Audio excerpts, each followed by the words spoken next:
Can I ask you to brag about some of those things? Sure. One of my main activities, playing the drums and writing music, is a group called Ember, with Caleb Wheeler-Curtis on saxophone and trumpet, Noah Garabedian on bass, and myself on drums. That's a cooperative group. I'm a member of several cooperative groups. I'm also a member of a group called The Choir Invisible, featuring Charlotte, which is really Charlotte, Grave, which is Greve, really the right way to say it, German alto saxophonist, born in Germany, living here for many years. Alto saxophonist, vocalist, composer, and Chris Tordini, very well known, one of our premier bass players. And myself, that's a cooperative group. We all write, and we all book different gigs for the bands and things like that. So those two. Third cooperative group is a group called Landline, featuring our friend Jacob Sachs on piano, Chet Doxis on saxophone, and Zach Lober on bass. Again, all premier players, and we all write that. The compositions for that group are sort of done like the game telephone. Somebody writes something, and somebody modifies it, goes right down. That's why we're called Landline. So those are the three sort of cooperative groups. I also have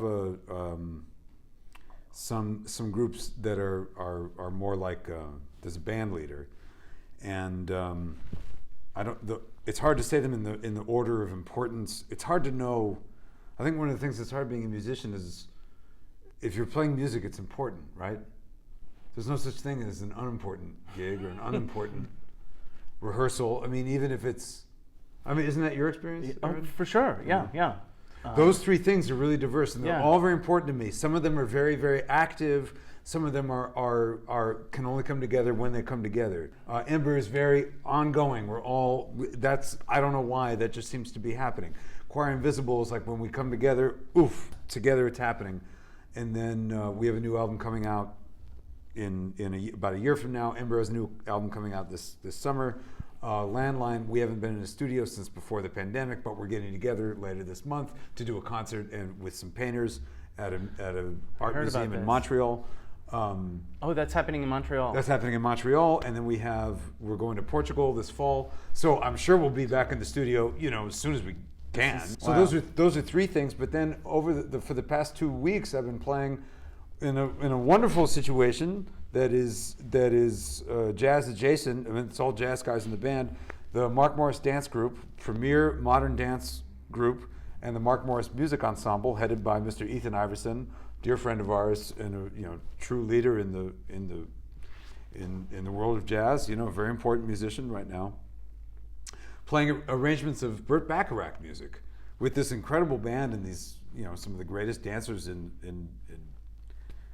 the United States, which must mean some of the greatest dancers in the world, doing these incredible concerts. That's been ongoing through the year. We have another concert coming up in June, and so on and so on. And then, I played with my own trio with Mr. Michael Formanek. I'm waiting to hear about that. I was like, surely he's going to mention that. Yeah, so this trio with the great Michael Formanek on bass and Ethan Iverson on piano, we had a show at the Jazz Gallery, sort of celebrating our new album on Fresh Sound. That's called Saturday. That was last week. That was a very special evening for me to be there with those two gentlemen. I've been a fan and have been following them for over 20 years. I don't want to say I never thought I'd be playing with them. I don't know what I was thinking. I wasn't. What are you thinking when you're 18? I don't want to know. I have no idea. I don't want to remember. But I've been listening to them since I was 18, 19, 20. I'm not too sure the exact moment they entered my awareness, but regardless, it's such a thrill to be on the stage with these people. And then Michael has his own band that Chet Doxis and I get to play in, and Ethan has many, he's a man of many projects. He has many, many, many irons in the fire that I get to be a part of. It's great. It's just amazing. It's amazing. The only problem I ever have is a problem that I made. Everything within music, and I think all the musicians I'm friends with, I know you feel this way. If there's a problem in the music, it's my problem. It's not a problem with the music or a problem with somebody else. It's a problem I've created. Oh, interesting. Huh. I mean, I know you more or less feel that way. I think so, yeah. No, but I'm assuming if we've been friends for so long, Yeah. that's an idea that Well, you know it's something what I'm about talking about. like taking responsibility. Taking responsibility. Yeah, That's right. what I'm talking about. Yeah. To speak a little bit about Michael Formanek. Very, very, very, very friendly. Very, to me, very. If he's watching this, just deal with this, Michael. Very evolved kind of person with a real understanding of himself and a real understanding of people. Everyone's on their different path. Everyone is at a different spot in their life. He has a sort of intuitive understanding of that, and that's kind of what comes through when he plays. Is a real. He has this really forceful time feel. It's really exciting, you know. Yeah. It's as a drummer, it's just a thrill. You don't have to do anything. He's got it. You know, you just hang out. He's got it. Nothing to worry about. You don't have to make anything happen. The hookup on that tune Sunday. Oh yeah, the rhythm changes. Whoa. I like that. Yeah, it's effortless because he's something about that is he's doing what he needs to do. You know what I mean? He's with respect, with you know, he is there, but he's going to play what he needs to play. You know, not in a. It's a very subtle energy thing. It's where it's this kind of equal parts total humility and selflessness, and also doing what he needs to do. And then if it's not right, you know, he'll make a change. He'll sense it. So that's in my band. Of course, we're playing B flat rhythm changes with a couple added chords. You know, it's very, very. But you know, it's very easy. So deep, you know. though. Playing his music in his band, you know, Chet and I, we felt a lot of responsibility. Sure. Yeah. This is to us. This is a major composer. This is new music. You know, we really want Michael's tunes. Yeah, we want it to. If we're making mistakes, that's one thing, but at least get the idea. Mm-hmm. Really want this to come across. Like, what was the rehearsal process like? Very straight ahead, you know, very just, here's a new tune. You know, Vin, I was thinking, you know, this is my words, you know, yeah. Thinking just kind of play around the melody, maybe fill in some of the cracks, you know. Oh, okay, Michael, this almost sounds like kind of 4/4. Yeah, let's start with that. That's what it sounds like to me. I don't think that was exactly said, but something like that, very straight ahead, you know, and then something I've noticed with Michael, this is true with all our heroes, you know, if it's a new piece, you know, it's new to him too. You know, he's learning it just like we are, you know, and then you enter this, when music is new, and that could be an improvisation, you know what I mean, just a group improvisation, or it could be, this is a composition, and it's, even if it's not new to the composer, it's new to you, something very, it's very sacred, it's your job or duty or obligation, responsibility to really honor that piece, to honor the intention of the person bringing it in. I take this stuff very, very seriously. It's a lot, but it seems like the past maybe 8 years, there's been more of a compositional, a leader mentality. Time. That was a big change. I'm glad you said that. That was a big change when I said, like, you know, the hell with it. I'm just gonna put bands together. Yeah. It's amazing what that does. You know what I'm saying? When you take the initiative and just say to humanity, I'm doing it. Oh man, it changes the molecules around you, you know? So what was that? What did that look like? Oh, I was with our friend Jeff Crayley, who you remember from many years ago. Yeah. He was just like, he's a great friend of mine. You know, we've known each other since high school, and he was like, well, why don't you just do your own band, man? Like, yeah. Because we're friends, and we're like, you know, I would like to be playing more, you know. And he was like, just put your own band together. Just do it. No problem. Got, was this the apocryphal? Apocryphal. That was very much something Jeff and I cooked up. Yeah, okay. Know? That was, and he was like, get Brandon, get Lauren Stillman, get Brandon Seabrook, get Lauren Stillman. I bet Ivan Opsvik would want to do it. This is a long time ago now. This is almost 10 years ago. And, you know, awkward, hey guys, of course they're like, yeah, sure, great, you know. And I'm playing with them and I'm like, wow, these guys are a lot better than me. You know what I mean? Like, wow, this is, okay. But of course it doesn't really feel like that when you're, and then it's like, got to make these tunes good enough for these guys, want them to get into the tunes, and it starts to feel good. And we made this recording, and Ivan said, well, why don't we, I have this little label, I'll put it on my label. And we did, and I got all this great response. You know, some journalists and some fellow musicians are like, man, this is, you know, they're looking at you like, man, this is pretty good. And you're like, okay. And then you try to do something in terms of booking gigs, but then you realize it isn't really about that. I mean, you do have to do that, just that's how the music moves forward. You can't just sit around and think about it. You're composing a lot more. What? Yeah. Do you compose every day? Do I compose every day? Yes. Not literally every day, but man, just an hour or two at the piano.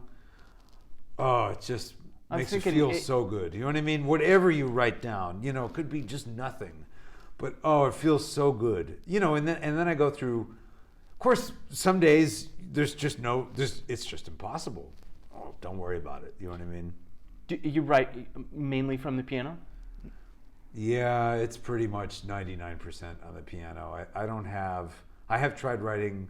The only thing I can from really, the drums, or I don't know. When I write from the drums, I write drum stuff, little snare drum solos or little drum solo ideas. Yeah. None of that's really gone anywhere. But I have it. I have these drum solos. I've never done anything with them, but they exist. Interesting. Yeah, I've done that, but yeah, mostly at the piano. It's really a party for me because I'll do anything. That's like the rule. Is like if I'm at the piano, I'll play anything I want. And what are you working on now? I had a new song because I was obsessed with Wichita Lineman.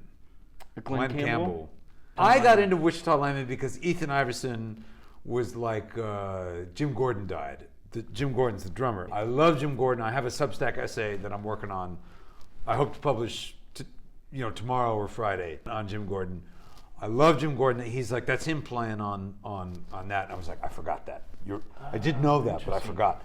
That's him. And I was like, yeah, but Ethan, Jimmy Webb wrote that. And he was like, Jimmy Webb, because we love MacArthur Park. Oh, you know that song? Yeah. Also, Up and Away. Up and Away, Fifth Dimension. I love that. I love this. Those 3 of my favorite songs. And then Ethan was like, Vinnie, I think Jimmy Webb liked Bacharach. And I was like, I think Jimmy Webb liked Bacharach. I think there's some Bacharach. Oh shit. So we were in Scottsdale, Arizona. We had this conversation because we're hanging out. Like we're playing with dancers. We're having fun. During the day because we got to rehearse and sound check and we goof off. And so we listened to that and we're just with coffee, just so good. And then while that was going on, Josh Dion had a solo show at New Blue. Okay. That Nate Wood booked, like drummers that play all the instruments. Okay. The genius guys. They had a Mount Olympus meeting. And Josh was like, Vinnie, Wichita Lineman. And I was like, if Ethan Iverson and Josh Dion are texting me or telling me the same song, you know what I mean? All right. So I was like, oh, the stars are aligning, Wichita Lineman. So I was like, and the other one was Carla Bley Lawns. Oh. We're obsessed with that song.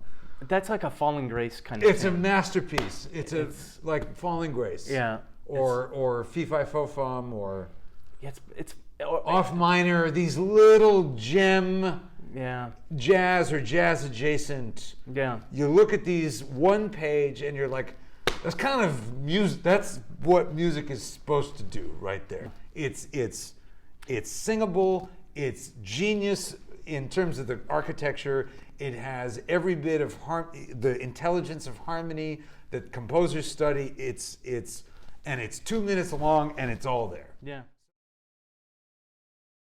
Yeah. So anyway, I was like, Wichita Lineman. So I was like, I just listened to it and like, I think these are the changes. I think there's a little more to it than this, but I got 75%. And I would just And then my assignment was sing Wichita Lineman. You know, for myself. Yeah, like, okay. Because I'm like that, because it's one of the, I've had this conversation with, very fleeting with Mark Juliana, where it's like, the songs are very important to us. That means if you don't write songs, I don't mean if you're not song-oriented, it's not important. No, that's not. No. I'm not sure Tim Byrne writes songs, but I'm obsessed with Tim Byrne. You know, it's not a ranking. You know what I mean? It's a personal value. You know what I mean? I'm obsessed with songs. You know, just the idea of a song. I don't even know how to define it, but so if I'm obsessed with songs, I should be able to play a song. Okay. Not hard. Many people can do it. Okay, I'm going to play Wichita Lineman. I'm not going to play it in a concert. But you're playing it on piano. On piano, and I sing it. Just to do it. Just for me. This is not for anyone. I don't want anyone else to hear this because I'm not a very good singer, and the piano's pretty. It's in time, but it's not. But then I'm like, now I write my Wichita Lineman. Now I write mine. Mm-hmm. So I was like, my favorite part is B flat to F over with A in the bass. And that's more, or as far as I can tell, that's what happens. B flat to F with A. With A in the, because you're like, what's going on? That's right away, you're like, something's weird. Yeah. So it's such an ambiguous motion. Well, that's like Lons does that. It has those slash. That's why I mentioned Falling Grace, because it has just those simple. These simple slash chords. Yeah. Ethan writes like that too. Keith Jarrett writes like that. Keith Jarrett writes like that. A lot of people write like that. Michael writes like that if he is in the mood to. Yeah. But he'll also write just designs in the air, just an experience, something that invites improvisation, invites a different way to hear the group, something that just invites group creativity, which I connect to Tim Byrne, I connect to, and then backwards to the AACM. Well, yeah. And then go whatever direction you want. Dolphy, Ornette, Duke. Then we're just out in the field of American music at this point. But music is a family thing for me. It's my father, Vince Sperrazza, who, you know, he was a drummer, played a lot of gigs. That was never his career. He was a teacher. You're from upstate New York. Yep, born in Utica, New York. Grew up just outside. Yeah, okay. Utica, a small town called Sequoia, New York. Okay. And so my father, you know, played drums, and beyond that is like is to me still one of the great music fans that I've met. I mean, he just loves going to concerts. He loves hearing new records. He loves getting a new record. He loves hearing somebody he hasn't heard before. And I'm leaving out my mom. She's the same way. She's a little less. She doesn't instigate it maybe the way my father does. Like, let's go see this. Let's go see. But she goes and she listens. She has a really developed ear just as a listener in terms of intent and stuff like that. She actually used to do sound for one of the bands my dad played in. She would do the live mixing. This was before I was born. I wasn't around for that. And then my younger brothers, I'm the oldest of three, they drank the music Kool-Aid too. They were buying records and going to shows and then it goes out to my grandparents and to my uncle and to all the friends. So this is a very family thing. Yeah. This was like, you know, we all have the memories and experiences that are very, we could never get past, and why would we? If we got past them, we'd cease to be ourselves. Well, mine are almost all have a music component to them. So I have a real kind of easy relationship in a way with music if I want to. It's a real lucky thing. I'm very lucky. I don't take that for granted. I really walk around and think about, hey man, you know, this is a very lucky thing. The challenge with abstract music that they have is the one that we had when we were, say, 19. It's like, look, I like it. Mm-hmm. I don't know how to describe it. I don't know really what I'm hearing. I'm not sure how they're thinking about it. I don't know what to do with it more than I like it. That's a fair thing, especially when it's abstract music. it takes to really kind of enter the realm of like improvised music or sort of the new composers, people like Matt Mitchell, coming from the Tim Burton thing. You got to really commit. You got to really say, look, I'm in this, and it's a hard world to navigate because I know for the people that are making the music, it's hard for them too, because what are we doing? It takes real commitment, and I've learned that it's absolutely okay to say, I can't say I liked it or didn't like it because it was just so strange. You know, the whole thing was just so strange. It's sometimes okay to not have an opinion. That's right? fine. Yeah, that's a fine thing when you're entering this realm of like everything's new. It's hard to talk about because it comes across as like, I don't like it or I like it. I know. It's hard to because you don't want to say you don't like it. Right. That's not helping anybody. Right. And it's not even true that you didn't like it. You were just mystified. Yeah. You know. Right. Or like what is the composer wanting me to get out of this? Yeah. Or did they think? So oftentimes I think to myself like are they? Is this for me? Like, do they have me in mind? Yeah. Like, do they? Maybe they don't care about. Oh, totally, man. I'm right with you. I was at an event, a very special event, at the Jazz Gallery. Nasheet Waits and Billy Hart were hosting a listening session. Oh, I saw you. Yeah, I wrote an essay about it. It was so moving. I read it. Yeah. You know, but one of the things that happened in that was they decided to listen to the creator as a master plan for us. The Pharaoh, yeah.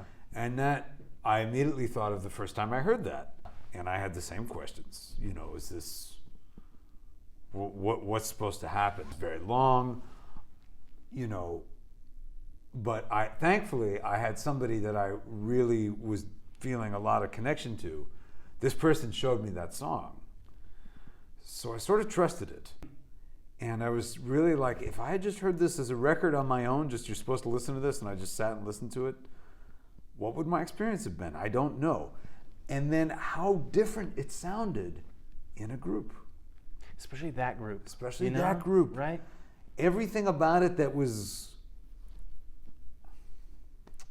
it just made perfect sense. It was like it had no flaws. I don't know if the piece does or not. I didn't mean that. It just was a completely natural gesture of Mr. Pharoah Sanders, who I did not know as a person. Yeah, right. But the way Billy had been talking about him, it seemed a completely natural expression of him, the scene as Billy described it. Of course, this is what would come out. And I would not have that understanding if I hadn't been in that group. And I don't want to say my understanding of it is complete or perfect or that's not what I'm saying. It's just suddenly... that was a moment. It was a moment, and with a recording. Well, there's just something when you're in the room with... Whatever questions you have about the music are answered just being in the room with them. You can't... You don't even know you have the question, and you don't even realize they're answering it until later. Yeah. You know, and I have that feeling about Michael Formanek and frankly Ethan Iverson and you know, it's just anybody. Yeah, right? Music is just people. Yeah. I think you're a professional musician if you when you wake up that day, you have a scheduled event with music. I think that's all that means. Whether you're getting paid or not, I don't. It's so confusing. After that, it's easier just to say you're a professional if on your schedule you have to do something with music. What do you think it means to be a success in music? Oh, I don't know, man. I don't know. Success is hard because that's complete. In Utica, they have a road race, like a runner, 15K, which is about a little over 9 miles. Mm-hmm. Nothing crazy. It ain't even a half marathon, but still, that's, got to run. And then you cross that finish line, success. You ran 15 kilometers. You don't have to run anymore. The run's over. But nothing in music is like that. Nothing's like that. I'm now thinking of something Frank Zappa, of all people, said, where he said, think about this guy. He said, music is almost like a religion to me. He said that. That's crazy that guy said that. But anyone, I mean, then we're in the realm of John Coltrane and Thelonious Monk and Sun Ra and Louis Armstrong and Sonny Rollins, our great leaders, where it was a lifelong thing. Their professional life was what it was. People like Sonny Rollins, Thelonious Monk, I don't know them as professionals. I don't know what their day was, but I really would like to believe that if they saw us going through our day, you know what I mean, just trying to carve out that time at the piano or whatever to make the new music, showing up for the rehearsal, ready to play, ready to make it happen, get the music off the ground, not worrying about your status or your level, because it doesn't matter now. It's just time to play. And our ambition is nothing wrong with being ambitious. You know what I mean? To want a gig, or it's nothing wrong with wanting to play with someone. You know what I mean? And then saying, well, I want to play with, I wanted to play with Sonny Rollins. You know what I mean? It's like, well, I can't really make that happen in terms of the man has a good drummer and but there's nothing wrong with wanting to play with him. Let me just try to make myself the best player I can be, and that's a life thing. You got to be a great person. Yeah. And that's a very basic thing. And that's success. It's in the direction of it. Yeah. It's in the direction of the finish line. But I mean, to be a good person, well, I believe that is where the source is, because that's what comes through when you play. That's why Michael Formanek, to me, is a very, very, and I don't mean to embarrass him or something, but there's something very evolved about him, because he has this, as you said, when you meet him, there's this real sweetness about him. Yeah. He takes people very seriously, and he cares about them. I don't know if you know what I mean? Like he cares about the music. He cares about the people he's playing with. And that's a lesson. Well, like what does your practice on the day drums? look like? If I'm practicing the drums, it's a lot. It's basic stuff. I have a couple of little rituals I do that are like kind of, okay, here I am at the drums, and then technical things are a little de-emphasized now. Not because technique is unimportant. That's not. Just because I just don't. It just doesn't feel like time to be focused on.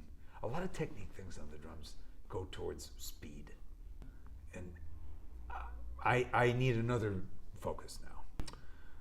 I'm not putting down people that are otherwise technically oriented. Point. I have other concerns. One of the concerns I have are polyrhythms, not in terms of the feeling of, say, Wichita lineman, or Do You Know the Way to San Jose, or St. Thomas, or Blue Monk. The feeling, the rhythmic feeling of these songs, or East St. Louis Trudeau, or whatever you're into. The feeling of these songs, the rhythmic feel, I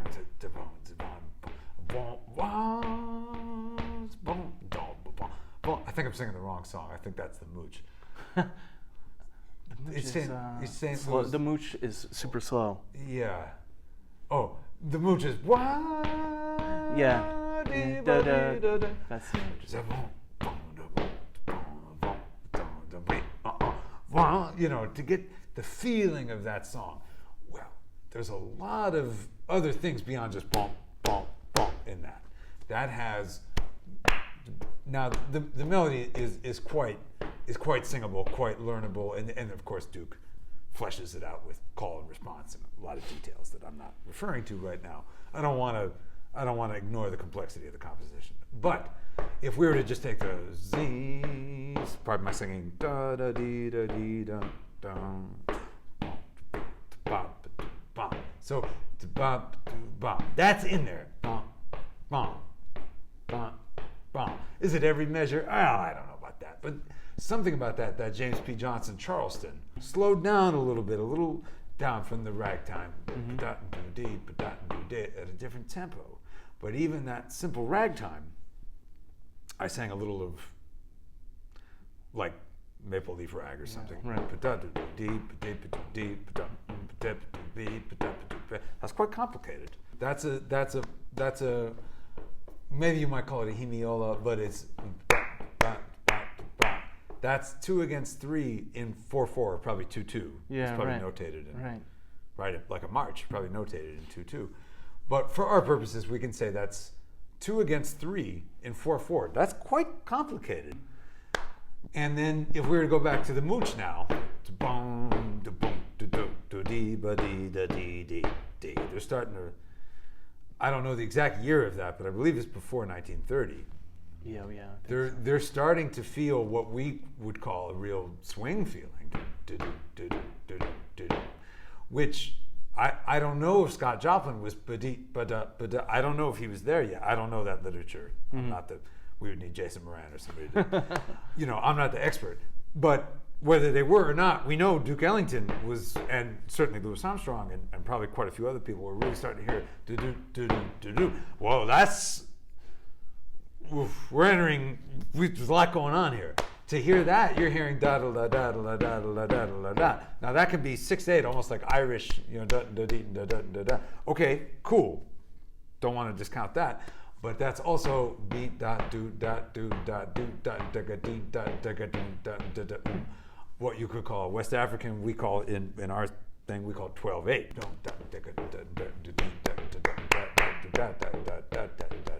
And we know that music can become duple or triple at any time. That can be da da da da da da da da da da da da da. We hear, see there I did 2 layers. I did 3, then 2. That's not that music. That's it's the same thing. For us, that's wildly different. For them, it's one thing. Well, there's a lot to practice there. There's a lot to think about. So very simple polyrhythm of just playing a standard ding, da ding. You know what I mean? Your basic, Kenny Clark or whatever. Max Roach, Ride Cymbal, Joe Jones, whoever that is. Da ding, ding, da ding. Very, very simple. Very, very simple. Nope. So I'll run through that, and maybe I'll put one of those fancy metronomes that puts other rhythms or goes silent for a while. I don't want to obsess with that because nobody is perfect. So why is that the standard? Well, good point. I just don't want to have a big deficiency in my musicianship because you don't want to be in a situation. What if you and I are in the studio working on a new piece and it's like, look, we need the click track. We're on the clock. I don't want to be caught off guard. I want to be like, it's cool. I know click track. I just don't. It's the modern times. Click tracks are part of what we do. I don't want to be afraid of it. But still, I don't want to obsess over it either. So then I have, because my instrument is a 4-limbed instrument, I want a good understanding of polyrhythms and the simple ones. You know what I mean? 2 and 3, 3 and 4, 6 and 4, whatever they are. And then maybe occasionally some of the more exotic ones of 5 to 4 or 5 to 3 or 7 to 5 and 7 and 2. Past that, I'm interested in going. I'm interested in learning some of the more, the things that go more towards composition, modern composition. I want to know them, but I'll get there when I'm ready. You know what I mean? By no means do I discount them. Only have so many. There's only so much time. Yeah. This is my routine, and I have a couple of little routines which I can demonstrate if it goes there. A couple of little routines that doing these Mark Morris concerts, because those are it's wonderful. We're in these theaters. They're not. No one's buying the ticket because I'm there. But we're in these theaters, and it's a lot of pressure. Mm-hmm. We really got to deliver. So I have these couple exercises that I do, these little rituals. That's like, I'm ready to go now. Oh, I'm ready to go now. Just hand stuff. It's hand and limb, feet, and it's a lot of counting. Oh, okay. A lot of counting. Yeah. But what advice maybe do you have for like horn players to develop better rhythm? Well, nothing that you haven't thought of, singing and clapping, singing and tapping, even little bits of, to say dance is a little, but little bits of motion. Do you know what I mean? So I don't feel like the leading practitioner of this, but let's say Scrapple from the Apple. Do you know what I mean? So,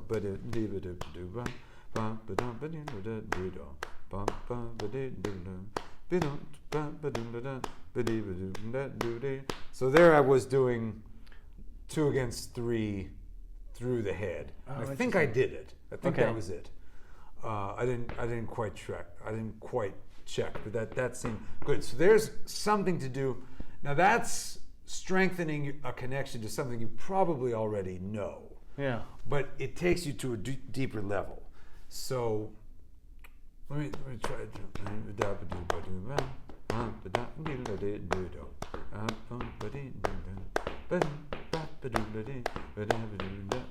Oh, I changed. That was an accident.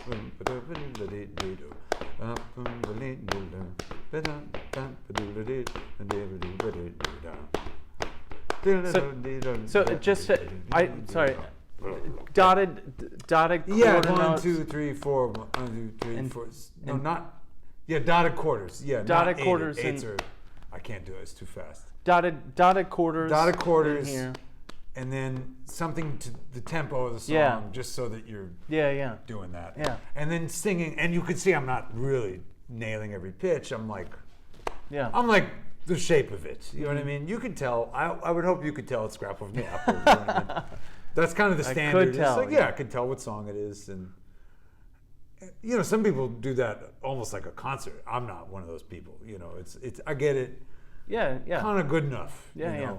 And then if you want to take that into, this enters the realm of like Doug Hammond and Steve Coleman and Tyshawn and that tradition of, okay, well now you could make your own clave. Say you want do da boop ba boop boop ba. I mean, I just did that random short long.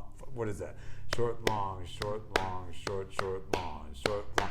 Man, just trying to internalize that. I mean, that would take me. At what point is it internalized? I don't even know. This just to do a very simple pattern like that, 5, 5, 7, 17 beats, not so exotic. It's not insane, but to truly internalize that would take a long time. You could write a song. It doesn't have to be a song. It'd be 4 whole notes, over that.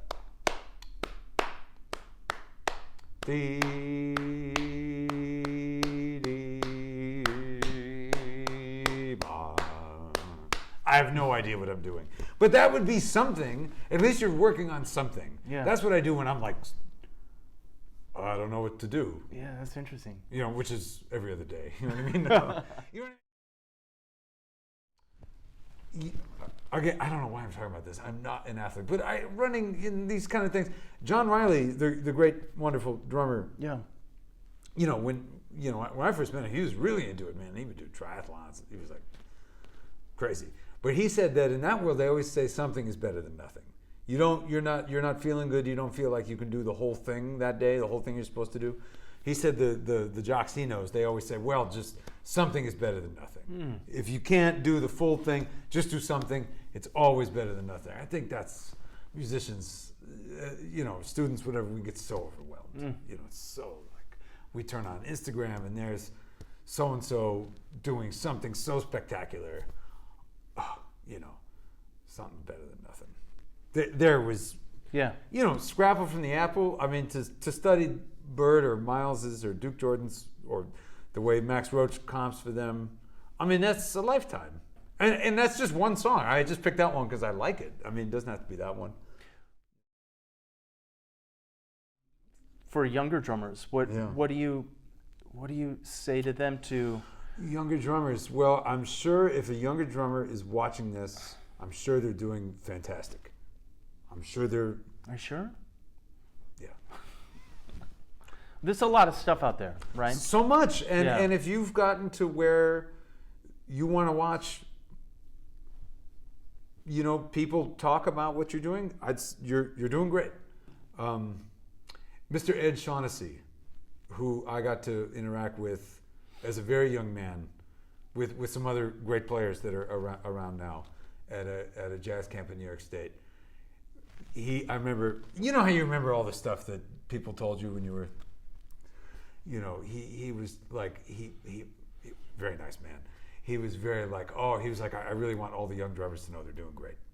They're doing great. You're doing great. It's a good starting place. You know what I mean? Man, you're doing fine. How true that is, who can say? I don't know, but you're probably doing fine. You know what I mean? If you're in the room, there's a 98% chance you're doing just fine.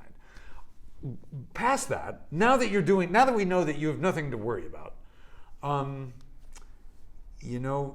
there's never a point at which you've listened to or digested enough of the great players. And there are so many great players. Going back to Chick Webb in 1935 or 36, Liza, or Joe Jones playing Shoeshine Boy and all that. Lady Be Good, 1936. To right now, to whatever Tyshawn is playing right now, or whoever you like is playing right now. But there's never a point at which you've heard enough. But there is something about hearing those mid-period, middle of the 20th century, the basic classic jazz stuff of Max Roach, Philly Joe, Art Blakey, Roy Haynes. Who am I forgetting? Kenny Clark. I know I'm going to forget the essential people. Those guys were listening to Sid Catlett, O'Neill Spencer, Chick Webb, Papa Joe. That's who they were enthralled by, and they were trying to play like them. So in a way, if you listen to whatever Parisian Thoroughfare or whatever your favorite Max and Clifford thing, or Max and Sonny, whatever in a way you're hearing echoes of Chick Webb. Same with Art Blakey. Great, wonderful, fantastic. And that doesn't mean don't listen to whoever you're obsessed with that's playing tonight at the Vanguard or whatever in your town, whatever town you're in. Do you still transcribe? I assumed you transcribe? I do. Drummers, not as much. I'm not opposed to it. Yeah. I haven't. Did you transcribe? I assumed. Yeah, right? Oh, yeah. Not as much as some people, but totally. Yeah, Dr. Jekyll, Philly Joe, the basic stuff, Nefertiti and, little bits of tons of people. I wrote down some Billy Drummond stuff, and yeah. And you now, still do it? Yeah, not too much on the drums in terms of writing down. Although last year, what am I talking about? Last year I wrote down Max Roach, Big Sid, just to have it written down. I can only play from memory. I can only play the first kind of two and a half choruses. It drifts away. I do know it better now, which is all I wanted, was to know it better. Just to know that 3-minute piece of music, just to know it a little better. Because you know why I do this? Because I'm always around Iverson, and that guy's always transcribing. Always. He's into, this is for the people, he likes George Coleman. Interesting. Yeah. And he showed me this George Coleman thing. I was like, that's incredible. Holy cow. Wow, that's amazing. This George Coleman with Elvin and Wilbur Little. Totally not terribly well-known Elvin recording. They play this blues, and oh my God. It's on an Elvin recording? Yeah, Elvin. It's an Elvin Jones. This is like kind of nerdy. Elvin Jones on Enya Records, or Enja, I don't know how to say it. It was recorded in 1968, came out sometime in the 80s. Elvin live at the Village Vanguard. Wonderful, just wonderful. They play this fast blues, and I'm like, you could work with this for a couple of years. There's so much. Wow. So much of jazz is so rich. I'm not saying it's not rich now, but especially just those Horace Silver, whatever you're into, there's just so much detail in it. There's so much to study just in a pianist's left hand, McCoy Tyner's left hand, which I can't really grasp. You know what I mean? I have to see somebody's transcription and sit there and go slow and just... It's so rich, you know what I mean? The way the bass players played. It's the reason I'm mentioning all these things is to, I hope, inspire. To just remind you. I'm fired up, Vinnie. I'm ready to go practice right now. Yeah, because there's just so much. You're just like, man. So I have a Coltrane Omni book. You know how there's Omni books for everybody now. I think I have. Yeah. And it's like I sit there and I try to do one little solo. Some of the solos are really long, and I'm like, okay, this is more than I can process. You know what I mean? I can't. Yeah, what do you do with that? I'll do like a bar. Are you playing on the piano? Is that what you're? Slow it down. Oh, okay. You know what I mean? Like something from Kind of Blue. Oh, okay. You know what I mean? So I have it downloaded, and I put it in the slow downer, and I slow it way down. And if I can play one bar with him, victory.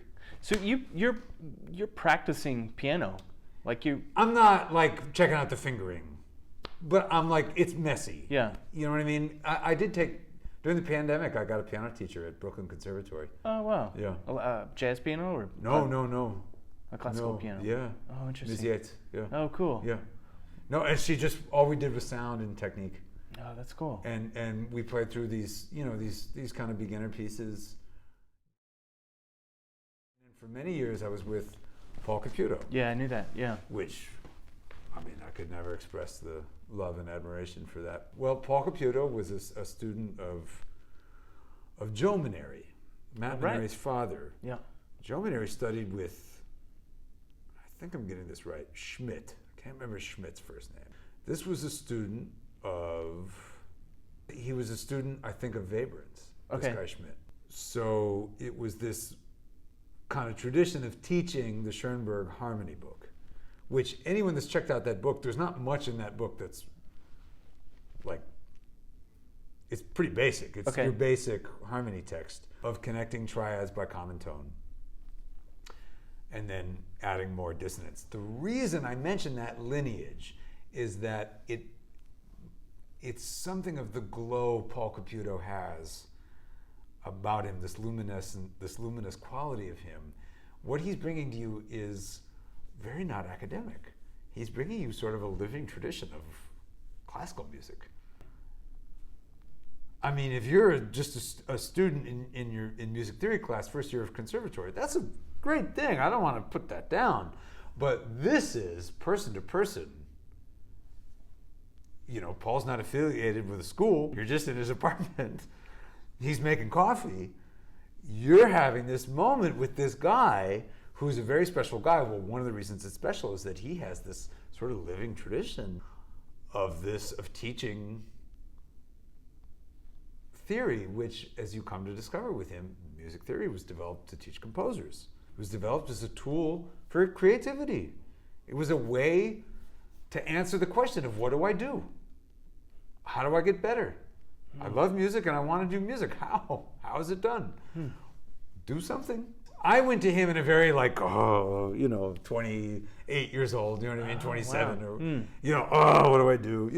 Not much was happening in terms of gigs and stuff, It was fine, but I felt like I wanted more, which is greedy, but also it's not wrong to want to be more involved in music. You know what I mean? And Paul was like, "So where'd you go to school?" And I said, "William Patterson." He said, "What book did you study?" And I was like, "Ah." He's like, "Okay." And he was like, "This is the treble clef, and this is C major, C, E, G. Very nice triad." And he was in his 70s. He'd been teaching this for literally 50 years. And it was like he'd never taught it before. He had this glow, and he was like, okay, C's very nice. What triads does C connect to without any, if you don't have to move too many notes? And it's like, well, it goes to E and actually goes to F and G and A, and don't worry about B. No B. Just the first six, no, And so we just connect triads by common tone, and then you make a little song with that, and then you introduce the bass clef, and then you learn about nice voicing, and then you learn about other keys, and you learn the B flat, takes you to F. Whoa, you know what I mean? And he takes you through a very, very traditional course of harmony. And then you learn to write these chord progressions. I don't want this to take too long. You learn to write chord progressions where you learn exotic chords, the augmented chord and diminished chords, and then the German and French chords, which are just fancy dominant chords. And you learn the Neapolitan sixths, and you learn these very, very, very fussy classical ways to modulate. And if you read the Schoenberg book, he talks about how over the course of symphonies of Beethoven, Brahms, and Mahler, these are the relationships that connect different parts of the movements and actually connect the movements that are, expounded upon in these vast, this incredible architecture of melody, harmony, and rhythm, and suddenly I'm in classical music, which I'm barely a novice, but suddenly the world exists to me. And it's just the gift of this man. And suddenly I was like, I can write a song. If I want to, I can write a bloody song now. It's just these chords. I had options. You mentioned that I had this interest in melody. Well, that's family. That's my life. And that's Paul Caputo, where it's like. You want to talk about your Substack page? Sure. How did that come to be? Oh, well, I've always been, my family's very writing and talking about things oriented. I get together with my brothers, two guys, and so we get together and somebody will be like, well, I saw, the most recent Mandalorian episode. Found it essentially inconsistent. It's one of the second plot. They don't actually talk like that, but that the essence of what they're saying is like, well, the supporting story just wasn't engaging. It's clearly just fan service. It's like, and I only recently noticed this is that everyone's a critic, not in terms of criticizing, but that idea of the critic is just, what did I see? Did it do what it said it was going to do? Do I want to see it again? Did I, just pick it apart? Yeah, just not to. Some of that is really depressing. You know what I mean? It's like, man, I liked it. You just put it down. That's not what this is about. That's not what they're about. It's just talking about it with people. I love this. I love this idea of like loving something, like really like Joe Henderson solo, but then like. And understanding like this is a work of art. This is a work of art. This is something to make life better. But let's just pick at this one little moment. Let's discuss it. Is there a weak spot in it? Like, let's press that. He probably thought there was. We might not hear it. It's a way of engaging. It's a way to bring us closer to Joe Henderson, not the person who's no longer with us. That's a different thing. That's not what we want. We want to bring closer to his music. Why? Because we love it. Why? Because it makes life better. Because we want to be creative artists. We want to be great too. Well, Joe Henderson is. I'll never be as great as Joe Henderson, but he's great too. I want to just. I have to credit the direct watching him do it was Ethan Iverson all the time traveling around with him.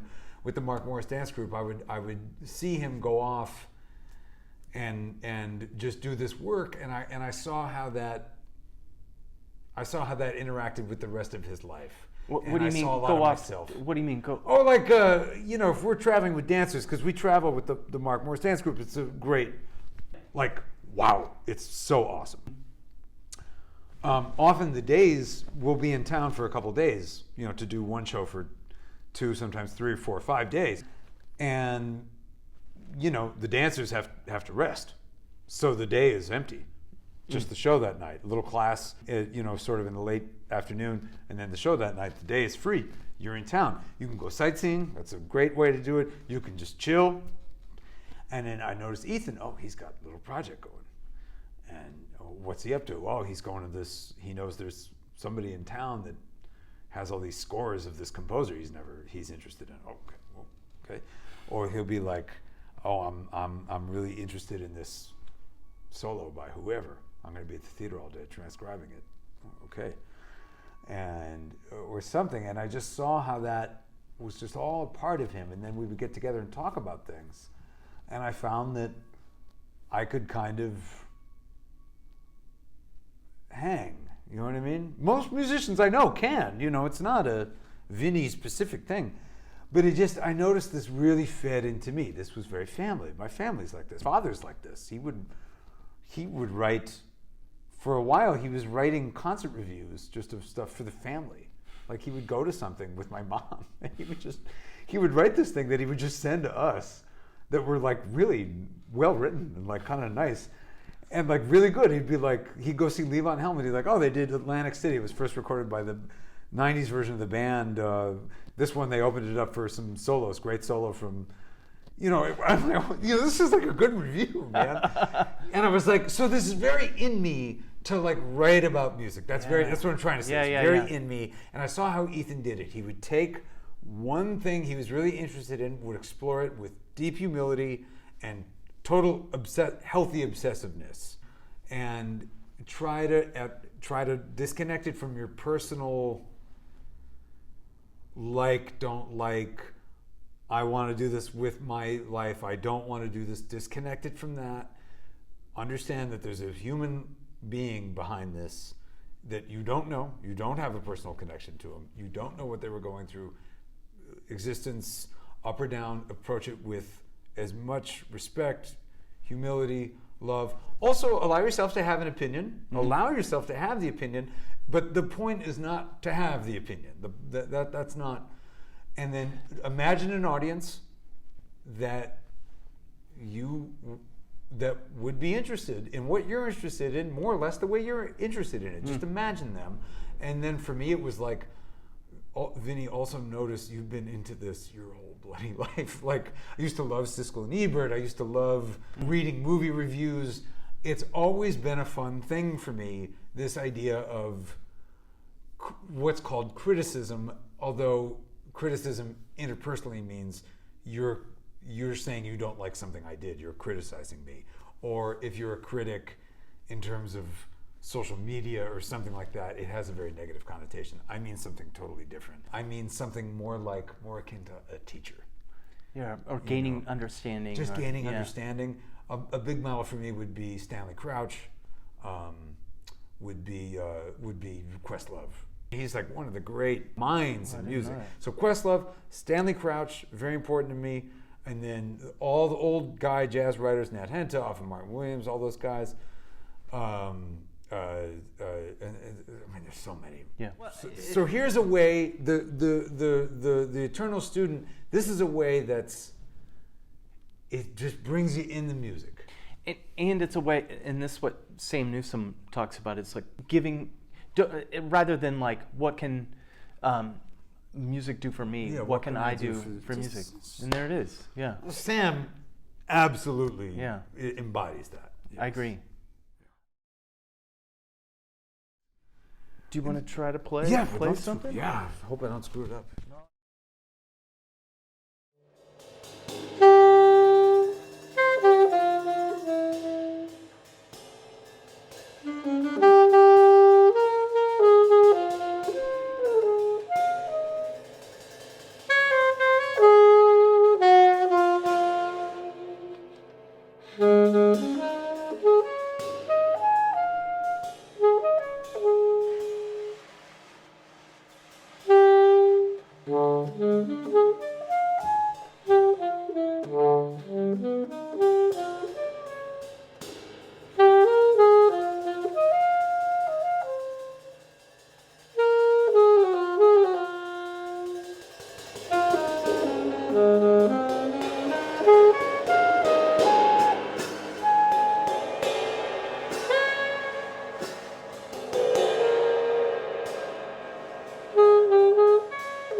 All right. I hope you enjoyed that.